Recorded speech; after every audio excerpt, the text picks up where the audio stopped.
There are two things that I think that great leaders need to have: empathy and perspective. And what does empathy look like? Here's what empathy looks like. You walk into someone's office, someone walks into your office and says, your numbers are down for the third quarter in a row. Are you okay? I'm worried about you. What's going on? We all have performance issues. Maybe someone's kid is sick. Maybe they're having problems in their marriage. Maybe one of their parents is dying. We don't know what's going on in their lives. And of course it will affect performance at work. Empathy is being concerned about the human being, not just their output. And we have to practice empathy. Now let's practice empathy. I don't know, maybe they've been out of work for 6 months. Maybe they had trouble getting the kids out to school this morning and now they're running late for a really important interview and they just have to get to this interview and they're gonna cut into our lane. That's the point. We don't know. We don't know. And the practice of empathy will say, I'll let them in and I'll arrive to work 1 car length late. Right? We don't always have to be right. We don't always have to be in charge. We don't always have to be the one who succeeds. It's not about winning or losing. And that's where I go to the second point. After empathy comes perspective, where it's not about winning or losing. In game theory, there are 2 kinds of games. There are finite games and there are infinite games. And this is how you're going to change your perspective, right?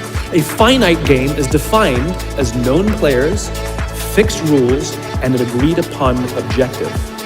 Baseball, for example. We know the rules, we all agree to the rules, and whoever has more runs at the end of 9 innings is the winner, and the game is over.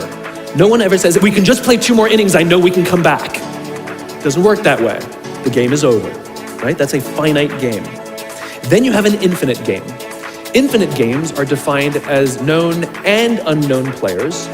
The rules are changeable, and the objective is to keep the game in play, to perpetuate the game. When you pit a finite player versus a finite player, the system is stable. Baseball is stable, right? When you pit an infinite player versus an infinite player, the system is also stable, like the Cold War, for example, because there cannot be a winner and a loser. There are no winners and losers in an infinite game, right? It doesn't exist. And because there are no winners or losers, what ends up happening in the infinite contest is players drop out when they run out of the will or the resources to play. But there's no winners or losers. Problems arise when you pit a finite player versus an infinite player, because a finite player is playing to win, and an infinite player is playing to keep the game going, right? Now let's look at business. The game of business has pre-existed or has existed long before every single company that exists on this planet today. And it will outlast every single company that exists on this planet today. There's no winning the game of business. And the reason is because we haven't agreed to the rules. I get such a kick out of this. You realize how many companies actually don't know the game they're in, right? Listen to the language that the companies use. We're trying to beat our competition. We're trying to be number 1. Did you know that we were ranked number 1? Look at the listing. Based on what criteria?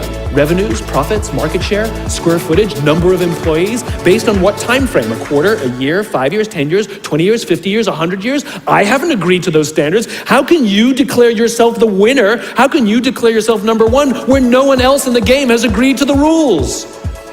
It's arbitrary. There is no winning because there's no end.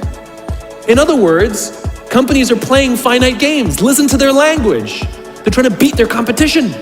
What does that even mean? It's the leaders in the companies that understand the game that they're in and organize their resources and their decision-making around the infinite contest that outlast and frustrate their competition. All the companies that we refer to as the exceptions, Southwest Airlines, Apple Computers, Harley Davidson, they're the exception. No. They're playing the infinite contest. They frustrate their competition, is what happens. That's what happens, because they're not playing to win. Jim Senegal, the founder of Costco, which is the only real company that gives Walmart a run for its money, he says public companies are looking to succeed for the quarter. He says, we're looking for the next 50 years. You can hear him. He's playing the infinite contest. I spoke at a leadership summit for Microsoft. I also spoke at a leadership summit for Apple. Now, at the Microsoft summit, I would say 70% of the executives and this was under the Steve Ballmer days. I would say about 70% of the executives spent about 70% of their presentations talking about how to beat Apple. At the Apple Summit, 100% of the executives spent 100% of their presentations talking about how to help teachers teach and how to help students learn. One was obsessed with their competition, the other one was obsessed with where they're going. Because the infinite player isn't playing to be number one every day with every product. They're playing to outlast the competition. Because one is obsessed with their competition, the other is obsessed with why they do what they do, the other is obsessed with where they're going. Those who play the infinite game understand it's not about the battle, it's about the war. And they don't play to win every day. And they frustrate their competition until their competition drops out of the game. Every single bankruptcy, almost every merger and acquisition is basically a company saying we no longer have the will or the resources to continue to play, and we have no choice to either drop out of the game or merge our resources with another player so that we can stay in the game. That's what that is. And if you think about the number of bankruptcies and mergers and acquisitions, it's kind of proof that most companies don't even know the game they're in. You want to be a great leader, start with empathy. You want to be a great leader, change your perspective and play the game that you're actually playing.